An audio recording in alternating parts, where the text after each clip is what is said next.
So, a few weeks ago, I heard from a friend who saw the topic of this talk and reached out to me to see if I had made a mistake. Next generation of relational databases, MongoDB. Surely, he said, MongoDB is not a relational database. Well, today I'm here to talk to you about how we moved a typical relational financial application from an RDBMS to MongoDB in the cloud. The interesting thing is that we discovered that saying MongoDB is not a relational database is like saying that this cannot be a phone here because it has neither buttons nor a cable plugged into the wall. My name is Tahir, and I'm an experienced SQL architect and a technical product owner. In 2005, I started working for a consulting firm as a professional developer. I really like to read, so I read many books on programming languages, databases. I like Java, and I started working with enterprise Java Beans, JSPs, servlets, if you remember those things. Since 2007, I've been working with financial applications and designing relational database schemas. Fast forward to 2014, I joined a leading Danish payment tech company called Dips, which was later acquired by Nets, and today, Nets is a Nexi Group company. In my spare time, I like to experiment with something called as this blockchain tech. I also created my own cryptocurrency. Any crypto fans here? Yay! So the thing is, I don't know if this is the future or people will just laugh at me, But anywho, my journey with Nets led me to build and scale a new payment platform called Easy. And today I'm honored to be here to talk to you about Easy and next generation relational database, MongoDB. Johannes, would you like to introduce yourself? Sure, yeah. Hi, I'm Johannes from MongoDB here. So I think the main topic of the talk is really about how Nexi made that move. But I also want to mention briefly why what I think is so relevant with MongoDB is, and that's because even before joining MongoDB, I had a lot of discussions with architects about how to modernize systems, and the topic that people were picking new technologies. They're picking maybe Spring Boot, they're picking Node.js, they're picking Golang, moving away from what they were using before because that was more agile, more scalable, and all of that. But in terms of databases, that wasn't changing. People were just picking the same database as they have been for like decades. And I was just thinking, has there been no improvement in databases in the last 30, 40 years? And but yeah, that's what we will see today, that there has been improvement, but terminology is a big problem because we think we have relational data, and that's why we need relational databases. But actually, MongoDB could very much be a better fit for relational data than a relational database. So, yeah. Awesome, thank you. Let me quickly introduce the Nexi Group to you. It is the European paytech driving the transition to cashless. It's a top provider of digital payments, cards, and information services.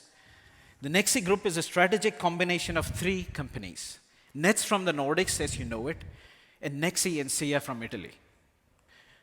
So we are present in more than 25 countries and represent 65% of the whole European consumption. Now, when we scale Easy across Europe, this is the landscape we are looking at for scalability and security. Right? These are the key figures. So to excel in product and technology, we have an annual IT investment amount of about 300 million euros. This is not moving ahead. So, yeah, these are some of the couple of customers who use and love our products. The Nexi e-com portfolio consists of several products, like you see here, across Europe. And we'll zoom into Easy today to see which are the key customer features we would like to scale across Europe. Change this. So Easy is a checkout solution for e-commerce businesses to accept and process online payments. Now, beyond all the financial restrictions, compliances, our core values are to give the best experience to our users. So we have a checkout experience and a design that converts better for our customers with pay now, pay later, and split payment options. A single-click checkout by saving your address information and card information securely. A personalized experience with product recommendation and payment method prediction based on customer behavior. We also offer APIs and a user interface to our merchants and partners so they can do fast digital onboarding and accept payments, payment search and administration, reporting, and a lot of other value adds. Let's zoom into this payment search and administration use case and look at the payments life cycle, which we are also going to use later in the presentation to design our schema. So a payment can have many states. It's created with an order amount when you start the checkout flow. When you pay online, that ordered amount is reserved on your card or blocked on your card. And when the web shop ships you this order, then the reserved amount is charged on your card or deducted from your card. If you don't like this product and you send it back, then this charged amount is refunded back to you. Now, you could have multiple charges and multiple refunds, but it's really based on the order items in your cart. After about 24 months or so, this payment can be retired and archived.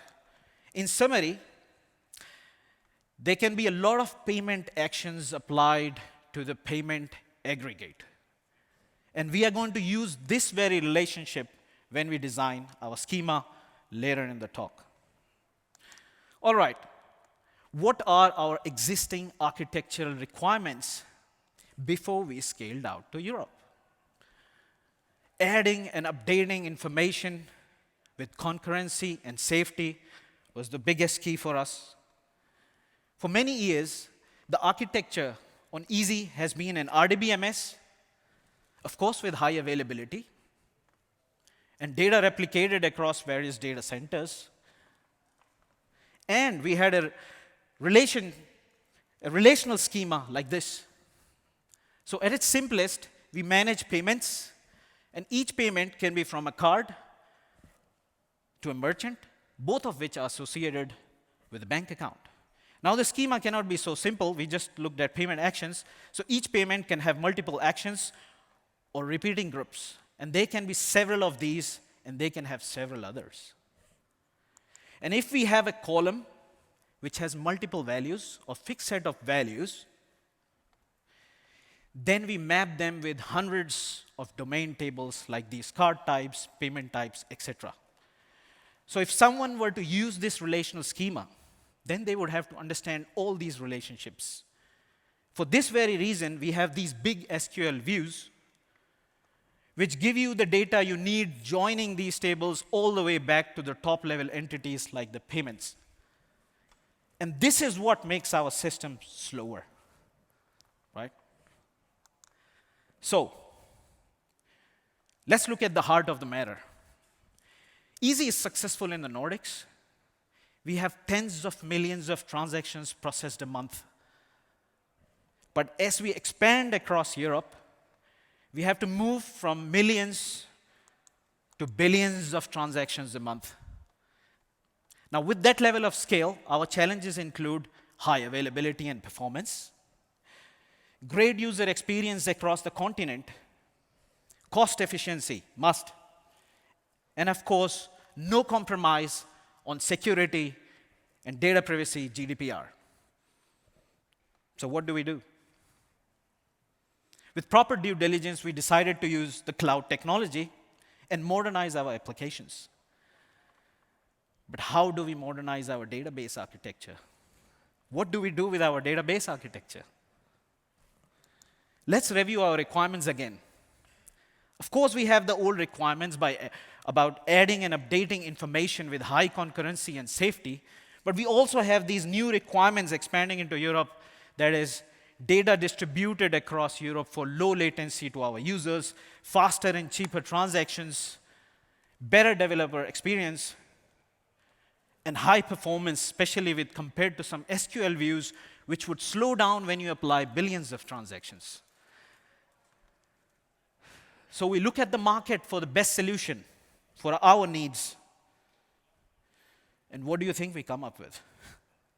We look at the new requirements, the old requirements. What do you think we come up with? Let's have a look.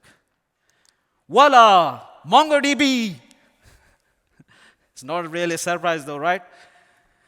So we chose MongoDB to simplify and scale our data architecture. But why? Why did we do so? Because unlike any other NoSQL databases, MongoDB provides you almost all capabilities of an RDBMS. And I'll walk you through these capabilities later in the talk.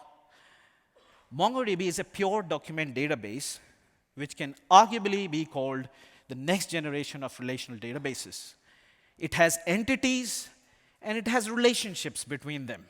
It has some capabilities which RDBMS does not have, but the point here is there are more similarities than differences.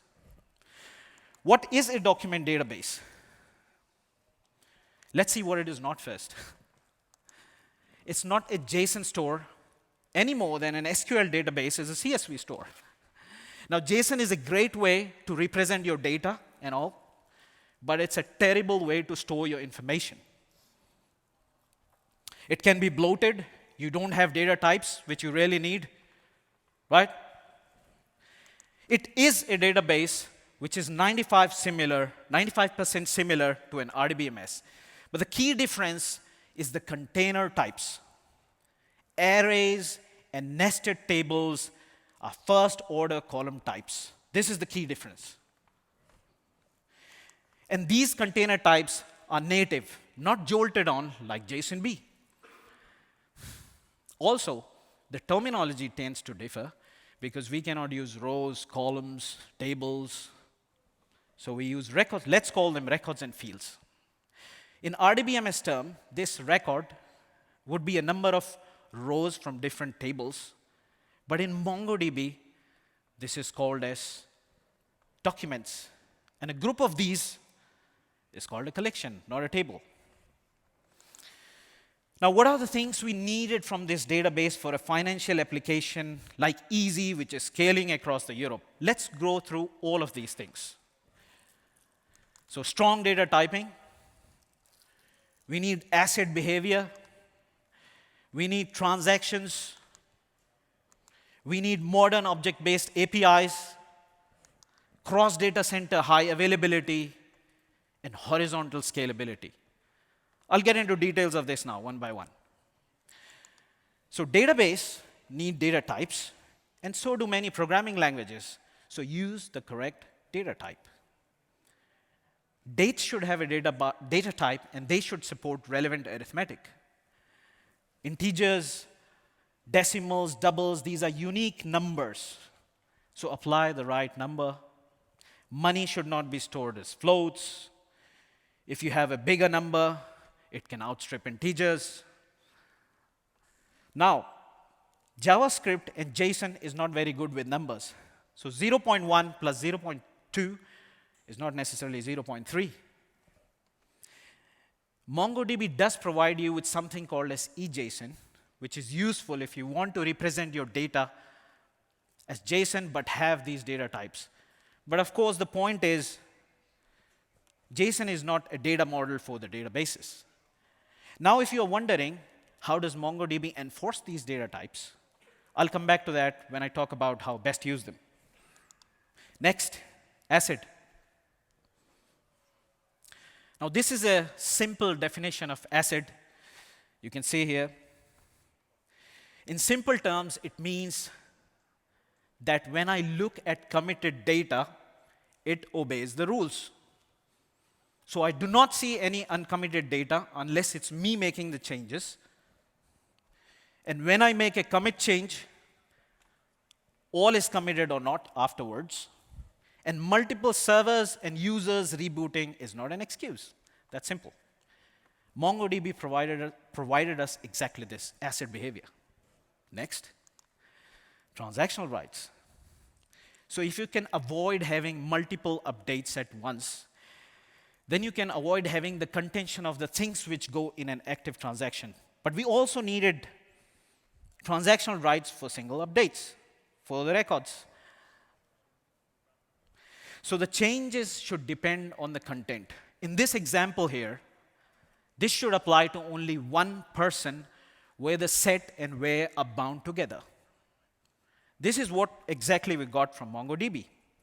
Now, if you're wondering, then MongoDB does provide you with snapshot or repeatable read level transaction isolation.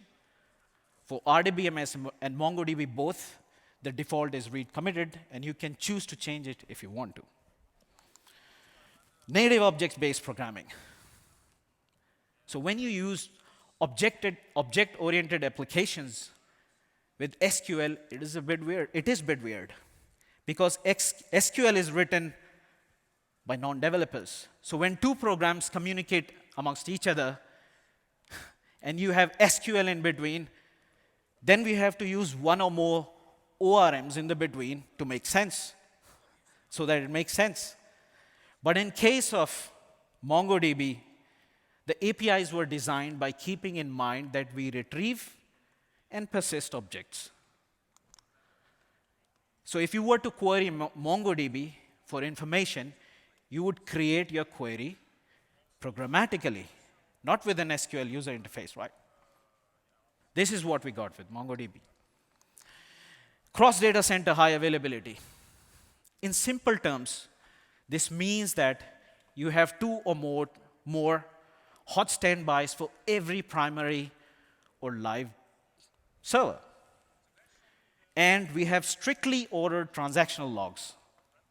So if you send some information to the primary server, it is at least stored on one of the secondary servers. And if the primary goes down, then the latest up-to-date secondary becomes the primary, and you have all the transactions acknowledged available there. Now, usually this is not a problem, but with a financial application, asset guarantees are not enough. You also need cross-network durability, and that means that if you have transaction acknowledged, then even if your servers or data centers go down, you have your information with you, right? With MongoDB, you can easily configure horizontal scalability. Now, if your system grows, and we are talking about a European-wide system, there's not enough hardware in one box. So you need table partitioning, and you need these partitions. You can have these partitions spread across Europe. And when you configure it, it becomes invisible to the application. MongoDB sharding provided this to us. Now, this is a GUI on the screen you can see where if you select one of the data centers out of the hundreds of data centers, then you see the latency to the other ones.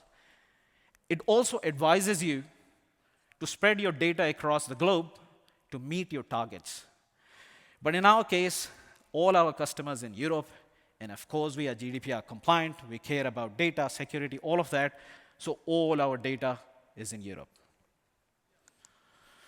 What did we learn while doing this? I must say that I learned these things because we worked with MongoDB professional services. Now, reading blogs is okay, but when you're designing a financial system, blogs is not the most efficient way. Training and advice matters, and this is not specific to MongoDB, is it?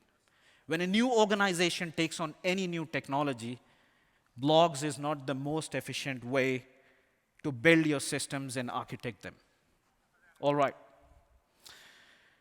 Now it's not a surprise that the schema really matters for MongoDB. It's not only about how you store your information efficiently, it's about how you access this information. So the idea is to design a schema where number of reads from your database are lower. You also reduce the number of writes in one transaction. You make ACID easy without use of explicit transactions. Therefore, you need reduced hardware and increased speed at the same cost.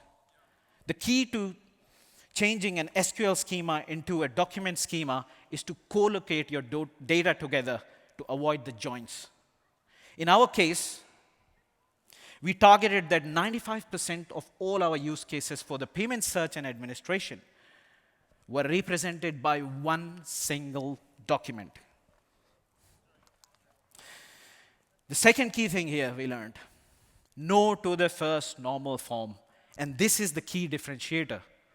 Because arrays allow columns to have multiple values, that means where you needed repeating group tables with the first normal form in SQL, you don't necessarily need them here. You can co-locate your data. This gives you much higher performance if you use it correctly. Let's go back and work with our schema. What we are going to do here is convert this SQL schema into a payment document which fulfills 95% of our use cases. You see the top-level entity payment here. Then there is repeating groups. That's the payment action. You have the domain tables, which is the card type, payment type. And we also have associative join tables. It's not shown on the screen, though. So the idea here is to see what information can we embed in where, reduce the number of tables safely and usefully for us. And if there is data redundancy, then what does it mean for our data integrity? All right. First, we should look at the domain tables. Now, these are often lookup values, which are unique set of values. And a third normal database would actually have you retain these references to a table in the database, just in case Malmo changes the name of its city to something else. But this is a super slow moving change. So in RDBMS, often this is denormalized, and you put it along with your data. We'll do the same. The domain values which change super slowly are embedded into our payment document. We'll do the same for all the other domain values. Let's take a look here. The foreign key reference, payment type ID, and the values can be moved to the left into the payment document. And it will look like this. And then you can choose to remove the payment type ID 1 if you want to and save some storage here. But the key information here to remember is you retain your domain table because this gives you the unique set of values for this. It would be slower. Of course, with MongoDB, you can do a distinct on the collection, but that's not as fast as having a unique set of values in a different table. All right, next. Repeating group tables with low cardinality. So now let's talk about this payment actions entity. A payment can have multiple actions we saw. And these payment actions are essentially child tables to the payment. So in an SQL setup, these were divided into two different tables because of the first normal form. But in MongoDB, we don't have that problem. And we can embed this information if we have to access it together. Let's say you have two payment actions, charges and refunds we talked about earlier. There are only two because we are taking a case of low cardinality. We'll embed both these actions into the payment document because we need to access these charges and refunds to look at the payment overall. You can see that we have removed the payment ID and saved some space because it's already available at the higher level. The key thing to remember here is we are not duplicating this data. so there's no redundancy. We have co-located the two actions, charges and refunds, into the main payment document for efficiency and speed. But what happens if you have more and more of these payment actions, hundreds of charges? This was the case with us. Of course, you can have hundreds of charges, refunds, and actions. Then we use a different type of a pattern called subset pattern. And what that means is you have a copy of this payment action collection, which is like a historical final record, but you move the data which you need from this into your payment document for your use cases, for the 95% of the use cases. In this example here, this is a decentralized cache, denormalized cache example where the top two actions are copied into the recent actions embed part here. If you want, you can use transactions to do this together, writing to both the tables. But in a denormalized cache, that's not necessary. That's the nature of the cache use case. In our case, though, we needed we need the status of the payment, and that meant we needed information from all of these actions, subset of that information from all of these actions. So we employed a pattern called subset of all. That means, for example, you took the status of all of these actions, charges, refunds, what happened, embedded into the payment document, and also compute things like action count, summary, amounts, etc. So this is how our payment document looked for the repeating groups with high cardinality. What about many-to-many relationships? Now, with MongoDB as well, you could retain this extra join table in the middle. And MongoDB does support a dollar lookup to do so. But the magic of arrays and array querying lets you embed these values on either side of the relationship. The only key information to remember here is you embed this towards the lowest cardinality end. Simple. When do we not embed information into this document now? So if the values are changing very frequently, like an exchange rate, then of course you don't want this problem of having to update it almost every time when it changes. So you would have it in its own table and do a dollar lookup and let MongoDB take care of it. What other cases exist when we don't embed this information? When this information is large. For example, 16 MB is the limit. Secondly, when you don't want to access this information together, you don't embed it into the main document. Now, foreign key validation. If you want to do foreign key checks with MongoDB, you could use something called schema validation and document validation. But what is it?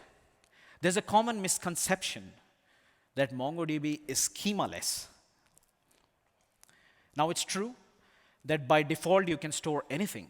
You can have documents having different values. Each record is different.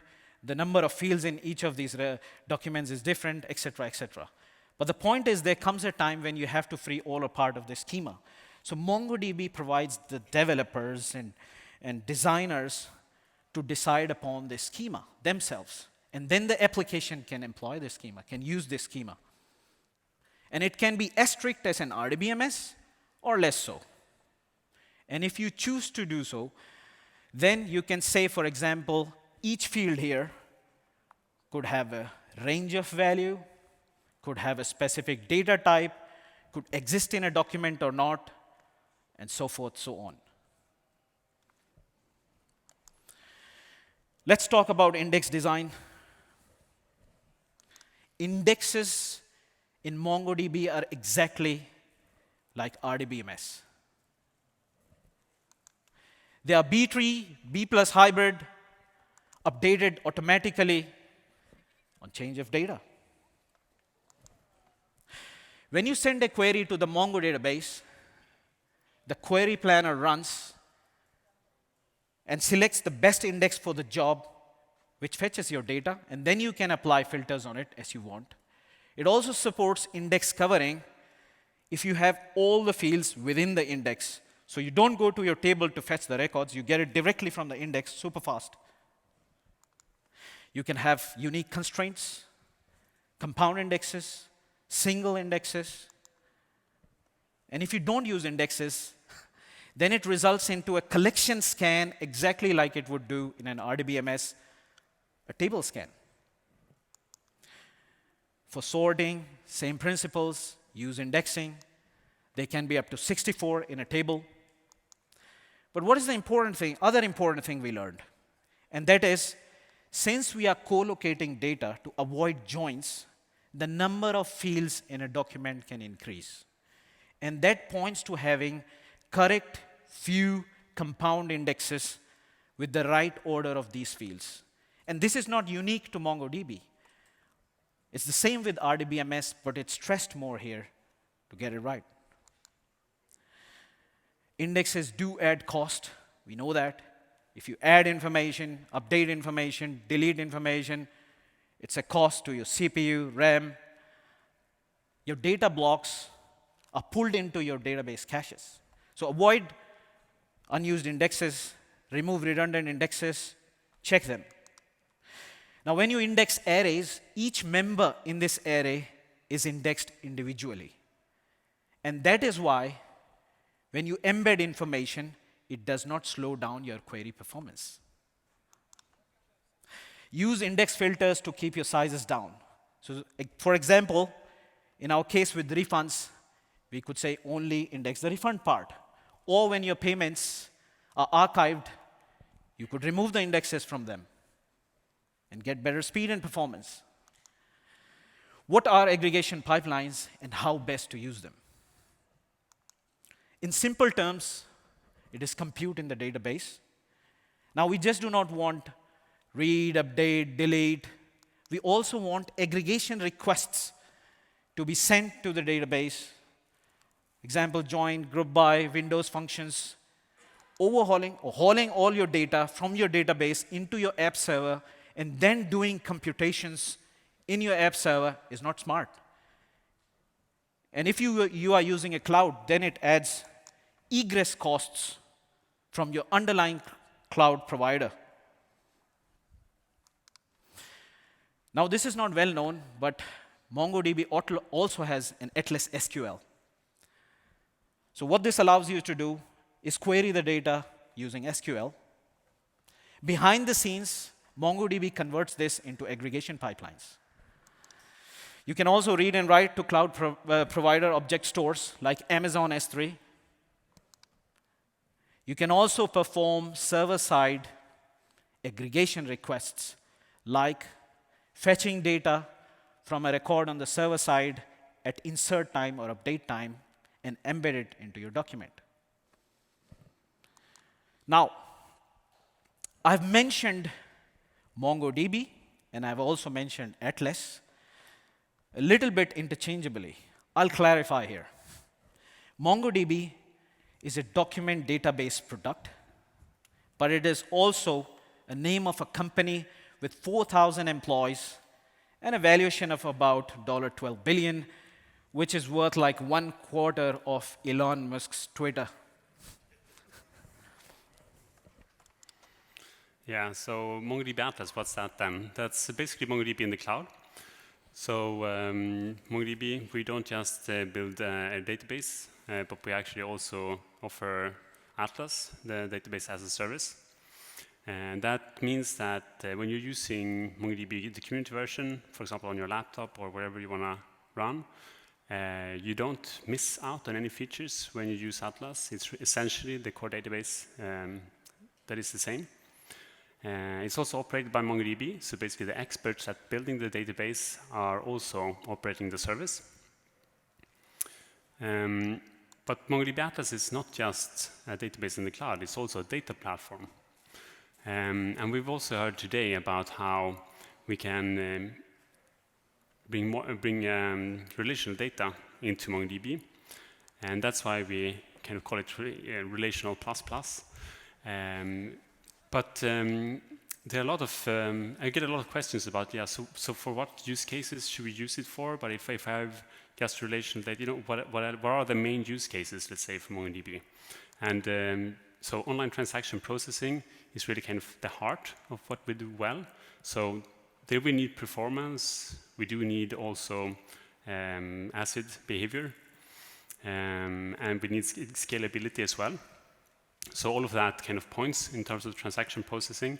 So system of records is that's a great place for MongoDB.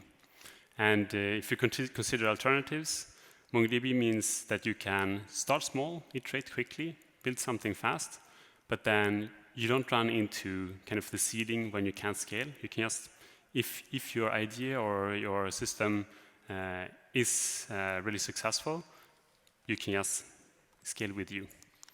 So analytics processing is another really important use case for us. So you've seen that we have this aggregation framework, which allows us to do really complex processing and grouping and all of that. So imagine that you are, as a team, building a new service, and you picked MongoDB because you do want a system of record which is really fast and scalable.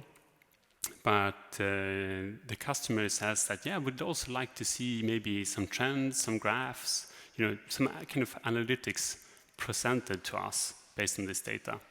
That's actually a great use case for MongoDB and aggregation pipelines, because it allows you to deliver that to end users. So analytics for end users as well. CQRS, it's a common pattern for microservice environments and when you're modernizing applications. So CQRS basically stands for Command Query Request Segregation.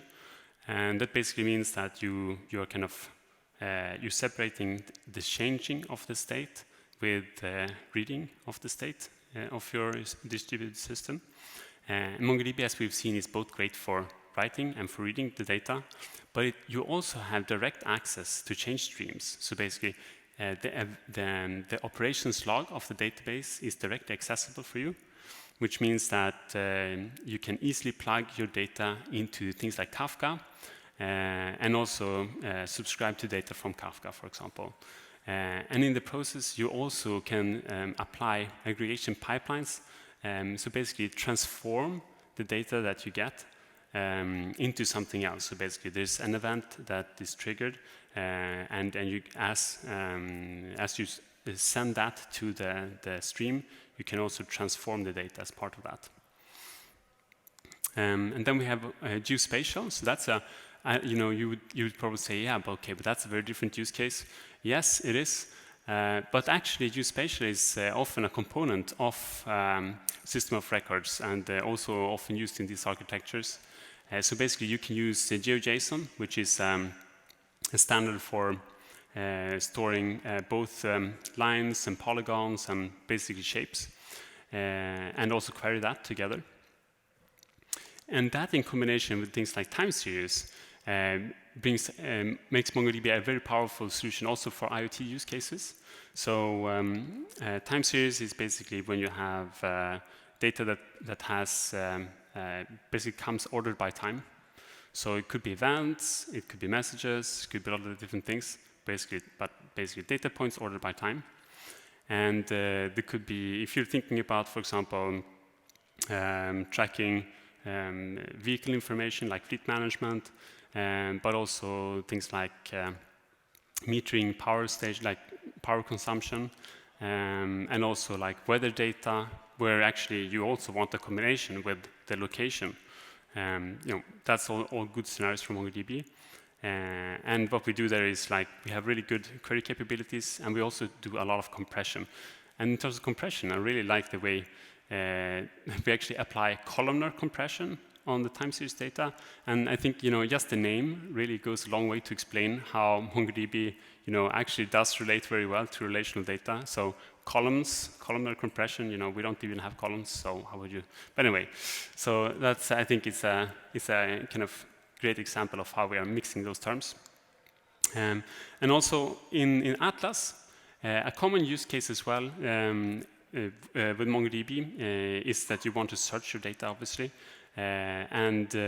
So far, if you wanted to do things like fuzzy matching or typo tolerance or autocomplete, you would need to offload that into a different system.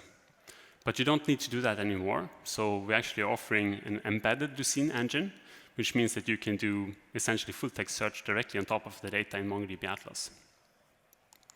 Data tiering is also a very common thing that we see customers want to do as the data grows.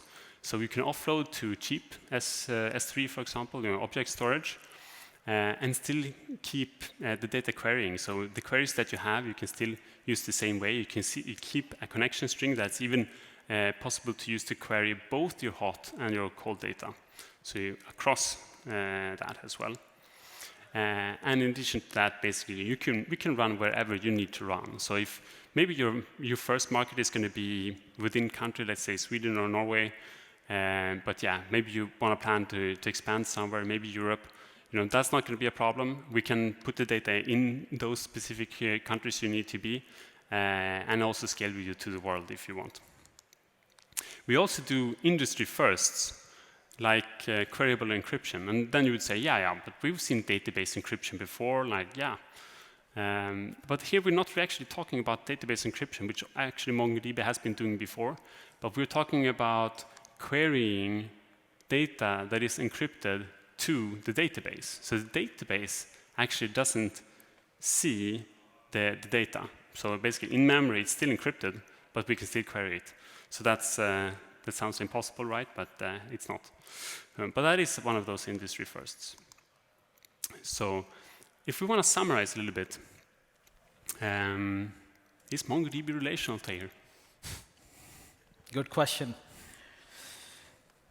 Is MongoDB next generation relational database? What do you say? I say yes. It's efficient, scalable, and asset, but the most important thing is, what do you think? Please come and talk to us in the MongoDB area or here and tell us about your thoughts, your experiences, and your journeys. Thank you.